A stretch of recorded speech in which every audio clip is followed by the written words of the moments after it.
काहीही झालं तरी तुम्ही आदर्श पालक आहात असं तुमची मुलं कधीही म्हणणार नाहीत.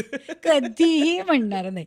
हे अगदी मनात ठामपणे म्हणजे तुम्हीच बघा आता आई-वडिलांकडे बघताना तुमचे जे चष्मे असतात, हं. त्यातला काही भाग चांगला असतो, "हा आईनी छान केला, हा वडिलांनी छान केला."